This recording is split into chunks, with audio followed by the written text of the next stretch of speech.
ఈ వీడియోని మీకు స్పాన్సర్ చేస్తున్న వారు Truzon solar by Suntek. Truzon solar power super power. మీ పవర్ బిల్ ని జీరో చేసుకోవాలనుకుంటున్నారా? అయితే ట్రూజోన్ సోలార్ పవర్ ని ఇన్స్టాల్ చేసుకోండి. నమస్కారం, వెల్కమ్ టు సుమన్ టీవీ. నేను గీతాంజలి. ప్రస్తుతం మనతో పాటు ఉన్నారు అభ్యుదయ ఫౌండేషన్ CEO నందకిషోర్ గారు. వారితో మాట్లాడదాం. నందకిషోర్ గారు నమస్తే అండి.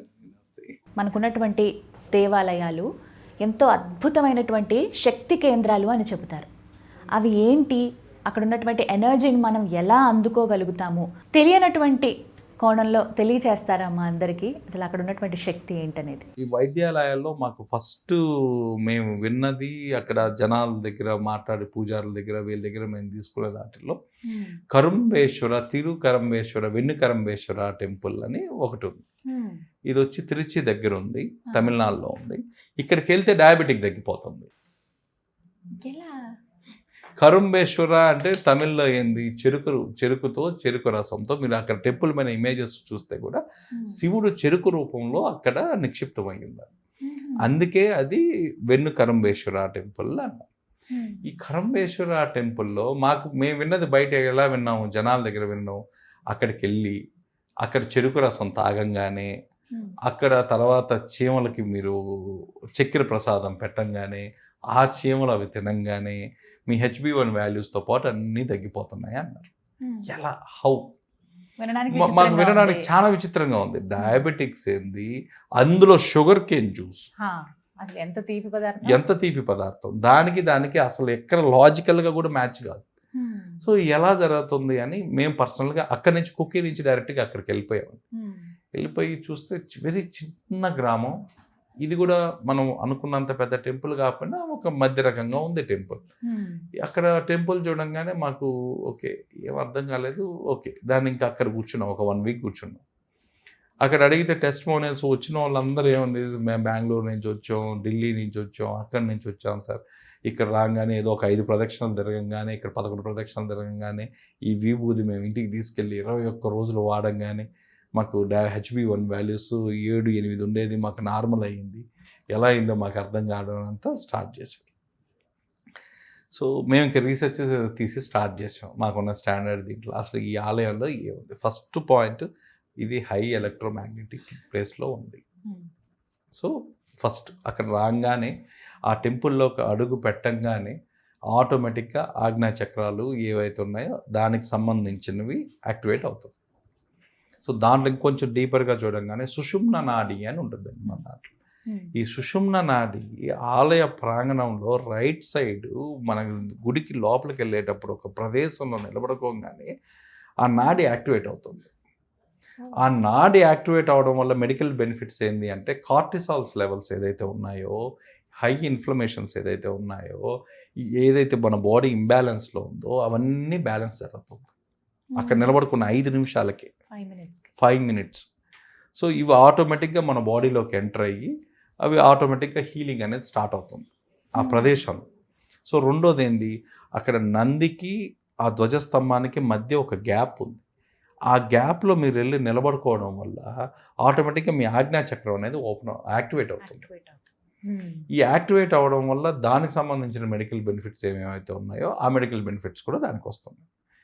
సో ఇవన్నీ ఒక ఎత్తి అయితే, లోపల వాళ్ళు కట్టిన క్లోజ్డ్ కర్వ్లో కట్టారండి గర్భాలయం. ఆ గర్భాలయం ఎలా ఉందో ఆ గర్భాలయం క్లోజ్డ్ కర్వ్లో కట్టారు. అక్కడున్న దానికి వాడిన క్వాజ్ స్టోన్స్ ఇవన్నీ ఏంటంటే, దానికి రెజోనెన్స్ హీలింగ్ పవర్ వచ్చింది. ఆ శబ్ద తరంగాల పవర్ వచ్చింది. ఆ శబ్ద తరంగాల పవరుతో పాటు ఆ శివలింగం ప్రతిష్టాపన జరిగేటప్పుడు దానికి వాడిన మంత్రం, యంత్రం, సూత్రం, ధాతువులు ఏవైతే ఉన్నాయో, ఈ ధాతువుల వల్ల కూడా వాటికి ఆ హీలింగ్ అనేది ఆటోమేటిక్గా ఆ శివలింగానికి వచ్చింది. ఈ ఎనర్జీ, శబ్ద తరంగాలు, ఈ సైన్స్, ఈ మెడికల్ బెనిఫిట్స్, ఈ ఎనర్జీ అంతా దానికి వచ్చింది. ఎప్పుడైతే ఈ చెరుకు రసం దాని మీద, శివలింగం మీద అభిషేకిస్తారో, విభూది అభిషేకిస్తారో, అదే విభూదికి మెడికల్ వాల్యూస్, అదే చెరుకు రసానికి మెడికల్ వాల్యూస్ వచ్చాయి. మెయిన్ రీజన్ ఆ మెడికల్ వాల్యూ వల్ల వీళ్ళు ఇంటికి వచ్చి అవి వాడడం వల్ల ఇవి కరెక్ట్గా. ఇప్పుడు సపోజ్ మీకు ఒక ఎగ్జాంపుల్ చెప్పాలంటే, కొంచెం కాంప్లికేటెడ్ థియరీ ఇది. సో చెప్పాలి అంటే, మీరు ఒక తలనొప్పి వచ్చిందండి. ఈ తలనొప్పికి మీరు ఒక ట్యాబ్లెట్ తీసుకున్నారు. ఆ ట్యాబ్లెట్ కరెక్ట్‌గా మీ బాడీలో ఆ తలనొప్పిని ఎలా తగ్గిస్తుంది? ఎందుకు అంటే ఆ ట్యాబ్లెట్‌లో ఉన్న కాంపోజిషన్. దానికి సంబంధించిన కాంపోజిషన్ దాన్ని ప్రామాణికంగా తీసుకొని, ఆ తలనొప్పిని ప్రామాణికంగా తీసుకొని వాళ్ళు తయారు చేసిన విధానం. అదే విధంగా విభూది మీరు కూడా అనొచ్చు. విభూది మా ఇంట్లో కూడా ఉంది కదా! ఈ విభూది నేను పెట్టుకుంటే నాకెందుకు తగ్గలేదు? అదే విభూది ఆ స్థలంలో అక్కడ వాళ్ళు వాడిన విభూదియే ఎందుకు వాడాలి? ఎందుకు అంటే ఆ మంత్రం, యంత్రం, సూత్రంతో చేసిన శివలింగం ఏదైతే ఉందో అక్కడ మీరు ఓం నమః శివాయ అని చెప్పిన మంత్రం ఏదైతే ఉందో ఈ మంత్రంలో ఉన్న ఎనర్జీ, ఆ శిల్పంలో ఉన్న ఎనర్జీ, ఆ గర్భాలయానికి ఉన్న ఎనర్జీ ఇవన్నీ అభిషేకం చేయడం వల్ల ఇవన్నీ మెడికేటెడ్ అయ్యాయి. ఈ మెడికేటెడ్ ఇది మీరు ఏదైతే మీరు ఇంటికి వచ్చి అది వాడుతారో అది ఆటోమేటిక్గా హీలింగ్ అనేది స్టార్ట్ అయింది. సేమ్ మీకు ఈ టాబ్లెట్ ఎగ్జాంపుల్ అండి దీనికి. ఆ తీర్థము అవి ఎందుకు అంటే అవి 21 డేస్ కొంచెం పథ్యంగా ఎవరైతే నాన్ వెజ్లు ఇవి తినకుండా ఉండి ఆ దైవ ప్రసాదం కాబట్టి అది వాడతారో వాళ్ళకి ఆటోమేటిక్గా అక్కడ ఉన్న కాస్మిక్ ఎనర్జీ మీ ఎండోక్రైనాలజీ మీద ఈ విధంగా వర్క్ చేస్తుంది. This is scientific. డయాబెటీస్ అనేది తగ్గుతుంది. సో ఇది మొత్తం మాకు చేయడానికి ఒక 8 డేస్ పట్టింది. 8 డేస్ అక్కడే కూర్చొని అక్కడే వాళ్ళందరితో మాట్లాడుతుంటే దానికి సంబంధించిన బుక్స్ దాని మీద ఇవన్నీ తీసేసి చదివితే లాస్ట్కి మాకు దొరికిన పాయింట్ ఏంటంటే దీనివల్ల ఆ ప్రసాదం ఇవన్నీ తీసుకోవడం వల్ల అది ఎగ్జాక్ట్గా మీ ఎండోక్రైనాలజీ గ్రంథి పైనే వర్క్ చేస్తుంది. ఆ వర్క్ చేయడం వల్ల ఆ డయాబెటిక్ అనేది తగ్గుతుంది. చెన్నైకి 35 కిలోమీటర్స్ దూరంలో హృదయేశ్వరాలయం అనేది ఒకటి ఉందండి అన్నారు. ఈ హృదయేశ్వరాలయం పేరే కొంచెం కొత్తగా ఉంది. ఈశ్వరుడు హృదయం ప్లస్ ఈశ్వరుడు హృదయేశ్వరుడు. ఈ హృదయేశ్వరాలయం ఏంది కొత్తగా ఉంది అని దీని గురించి స్టార్ట్ చేసి అక్కడి నుంచి నేరుగా చెన్నైకి వచ్చాం. సో మాకేం చెప్పారంటే ఎవరైతే కార్డియక్ ఇర్రెగ్యులారిటీస్ ఉంటాయో కార్డియక్ వాళ్ళు ఇబ్బంది పడుతున్నారో ఈ పేషెంట్స్ హృద్రోగులందరికీ కూడా అక్కడికి రాగానే ఉపశమనం కలుగుతుంది. ఎలా? ఆ దేవాలయంలో అడుగు పెట్టంగానే సేమ్ ఈ డయాబెటిక్ టెంపుల్ ఎలా ఉందో అది కూడా అలానే. అక్కడికి వెళ్ళంగానే ఏం జరుగుతుంది, ఏం జరిగితే వాళ్ళకి హీల్ అవుతుంది మాకు అర్థం కాలేదు. సరే మళ్ళీ స్వామిని ఒక 4-5 అడిగాము. అక్కడ వాళ్ళు ఇచ్చిన కొన్ని నెంబర్స్తో వాళ్ళతో కాంటాక్ట్ అయ్యాము. వాళ్ళు కాంటాక్ట్ అయితే అయ్యాము మాకు ఏదో బైపాస్ సర్జరీ జరిగి అపోలో నుంచి వస్తే కూడా మేము ఫస్ట్ పెట్టేది వైదీశ్వర ఆలయంలో వచ్చిన విభూదే మేము పెడతాం. విభూది పెట్టడం హీలింగ్. ఒకసారి డాక్టర్స్ ఇంకా మీకు అన్నీ అయిపోయాయి మీరు ఇంటికి వెళ్ళిపోండి అని చెప్పి చేతులు ఎత్తేసిన కేసెస్లో కూడా ఈ విభూది వాడడం వల్ల వాళ్ళ లాంగ్విటీ పెరిగింది. అంటే 1 సంవత్సరంలో చనిపోయే వాళ్ళు 7-8 సంవత్సరాలు వాళ్ళు లాంగ్విటీ పెంచుకున్నారు. ఎలా? అది దట్టు ఒక హార్ట్కి సంబంధించే హృదయ చక్రానికి సంబంధించిందే పనిచేస్తుంది. సో మేమేమనుకున్నాం ఇక్కడైతే ఏదైతే ఎండోక్రైనాలజీకి పనిచేస్తుందో అక్కడ కార్డియక్ పనిచేస్తుందేమో దానికి ఉన్న సూత్రమేమో అనుకున్నాం. మేబీ అనుకుని సో ఇంట్రెస్టింగ్గా వచ్చాం. అక్కడికి వచ్చిన తర్వాత రీసెర్చ్ స్టార్ట్ చేసాం. స్టార్ట్ చేయగానే ఆ హృదయేశ్వరాలయంలో అడుగు పెట్టగానే హృదయ చక్రం ఓపెన్ అవుతుంది. ఎక్స్పీరియన్స్ చేశారు మీరు? అక్కడ రాగానే మాకున్న దీంట్లో మేము చూస్తే హృదయ చక్రం అనేది ఓపెన్ అవుతుంది. దాని హిస్టరీకి పోయాం ఫస్ట్.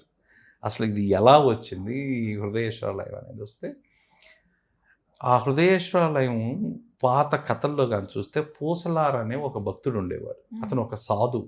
ఈ పూసలార్ ఒక సాధువు, పేదవాడైన సాధువు. ఇతను రోజు భిక్షం చేసుకుంటూ అతను ఆ శివ ధ్యానంలో ఉంటాడు. శివ తపస్సు చేస్తూ ఉంటాడు. ఈ తపస్సు చేసి కొన్ని రోజులకి శివుడికి ఒక ఆలయం నిర్మించాలని ఒక కోరిక పుట్టింది ఆయనకి. ఆ శివుడికి ఆలయం నిర్మించాలని కోరిక పుట్టినప్పుడు అతను అందరి దగ్గరికి డొనేషన్స్కి తిరిగితే పాపం ఎవ్వరు అతనికి హెల్ప్ చేయరు. అతను నిరుపేద కావడం వల్ల అతను ఒక సాధువు కావడం వల్ల ఎవరు కోఆపరేట్ చేయరు. రాజు దగ్గరికి పోయే అవకాశం కూడా లేదు ఇతనికి.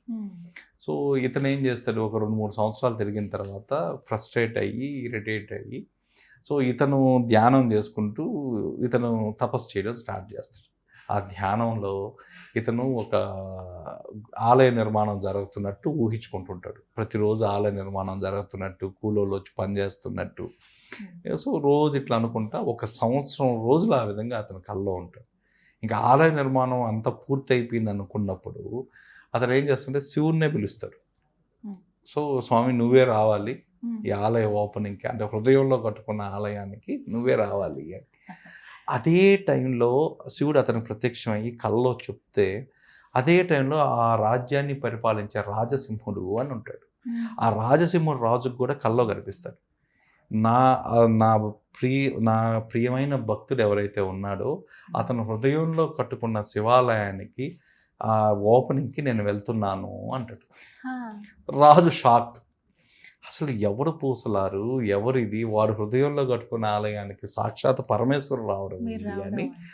సో ఇతను లేచి అతను వెతకడం స్టార్ట్ చేస్తే, ఇతను ఏదో ఒక మండపంలో ఒక మూల పనుకొని నిద్రపోతూ ఉంటాడు. ఇతనే పూసలారంటే అతను వచ్చి నిద్ర లేపి, బాబు నువ్వు చాలా యోగివి, మీరు చాలా పెద్దోళ్ళు, మీరు ఆ సాక్షాత్ శివుడే ఏంది మీ హృదయంలో కట్టుకున్న ఆలయానికి రావడం ఏంది అంటే, నువ్వు నీకు నిజంగా చెప్పాడా అంటాడు పూసలారు. లేదు, నిజంగానే నాకు కనిపించాడు, ఇప్పుడు కనిపించాడా అని. ఆ హృదయంలో కట్టుకున్న నిర్మాణాన్ని ఒక చిత్రకారుడి ద్వారా ఇతను ఒక డయాగ్రామ్ ప్రిపేర్ చేస్తారు, ఒక చిత్రం తయారు చేస్తారు. ఆ చిత్రమే ఆ హృదయేశ్వరాలయం, ఆ ఆలయ నమూనానే ఆ హృదయేశ్వరాలయం. ఆయన మనసులో చెక్కిన అనుకున్నవంటి ఇదే ఆ హృదయేశ్వరాలయం. ఇప్పుడు మనం చూసే హృదయేశ్వరాలయం. ఇది హిస్టరీ. సో దీంట్లో సైన్స్, అసలు ఎందుకు దీంట్లో ఎందుకు హృద్రోగాలు తగ్గుతున్నాయంటే, అక్కడ వాళ్ళు వాడిన మెటీరియల్ గర్భాలయాల్లో సేమ్ ఆ క్వార్ట్జ్, ఇవన్నీ గ్రానైట్ స్టోన్లు, వీటిల్లో ఆ మెటల్స్ ఏవైతే వాడారో ఆ మెటల్స్ యొక్క అమాల్ఫికేషన్ వల్ల ఆ మెటల్స్ యొక్క రెజోనెన్స్ హీలింగ్ అనేది ఆటోమేటిక్గా వచ్చింది. అందుకే ఈ హృదయానికి సంబంధించిన బీజాక్షరాలు ఏవైతే ఉన్నాయో, ఓం హృదయేశ్వరాయ నమః అనే బీజాక్షరం ఆ గర్భాలయంలో ఉచ్చరించడం వల్ల, ఆ శక్తి కేంద్రంలో ఉచ్చరించడం వల్ల, దానిపైన అభిషేకించిన విభూది ఏదైతే ఉందో ఆ విభూదికి మెడికల్ వాల్యూ వచ్చింది. సో అక్కడ విభూది అభిషేకించిన తర్వాతే ఇస్తారు. సో ఆ ఉచ్చారణ చేసేటప్పుడు వచ్చిన విభూది ఏదైతే ఉందో, దాంట్లో ఉన్న మెడికల్ వాల్యూ ఏదైతే ఉందో, అది వాళ్ళు చెప్పేది కూడా ఎలా చెప్తారంటే, అక్కడ తీసుకున్న విభూది ఒకటి బొట్టు పెట్టుకోవాలి, ఒకటి మన గొంతు కింద, రెండోది మనకి ఇక్కడ హార్ట్ పైన పూయండి అంటారు. ఇలా డైలీ ఫిజికల్గా అప్లై చేయడం వల్ల దాంట్లో ఆ కార్డియక్ ఇదంతా ఇర్రెగ్యులారిటీస్ తగ్గుతూ వచ్చాయి. ఇంకొంచెం డీపర్గా వెళ్తే అక్కడ ఏదైతే ఫ్రీక్వెన్సీ ఉందో ఆ ఫ్రీక్వెన్సీ 528 హెడ్జెస్ ఫ్రీక్వెన్సీ వస్తుంది అక్కడ ఆ టెంపుల్లో. ఆ 528 హెడ్జెస్ ఫ్రీక్వెన్సీ అనేది మన హార్ట్ హీలింగ్ చేయడానికి అవసరం అయ్యే ఫ్రీక్వెన్సీ అది. అది ఆటోమేటిక్గా అక్కడికి వెళ్ళంగానే మీకు ఆ ఫ్రీక్వెన్సీ, ఆ వేవ్ లెంత్ మనకు సెట్ అయ్యి హీలింగ్ అనేది స్టార్ట్ అవుతుంది. ఇది దీని వెనకాల ఉన్న మెకానిజం, దీని వెనకాల ఉన్న సైన్స్. సో ఇందాక చెప్పినట్టు ఆ విభూది మన ఇంటికి తీసుకురావడం వల్ల అది కేవలం దాని మీదే పనిచేసి, ఆ కార్డియక్ దాని మీదే పనిచేసి ఇది తీయడం స్టార్ట్ అయ్యింది. ఇలా ఎన్ని రోజులు చేయాలని చెప్తారండి అక్కడ దేవాలయం? ఇక్కడ 21 డేస్ నుంచి 40 డేస్, 21 డేస్ నుంచి 40 డేస్ ఆ విభూది ధారణ వల్ల, ఆ విభూది ఫిజికల్గా అప్లై చేసుకోవడం వల్ల హృద్రోగాలకు సంబంధించిన ఇంటెన్సిటీస్, ఇంకా మనకు ఆశలు వదులుకున్నాక, మెడికల్గా ఆశలు వదులుకున్నాక కూడా అది వాడిన తర్వాత లాంగ్విటీ పెరిగింది, దానివల్ల తీవ్రత తగ్గింది. అది ఏదైతే ఉందో, ఆ హృద్రోగం ఏదైతే ఉందో దాని తీవ్రత తగ్గింది.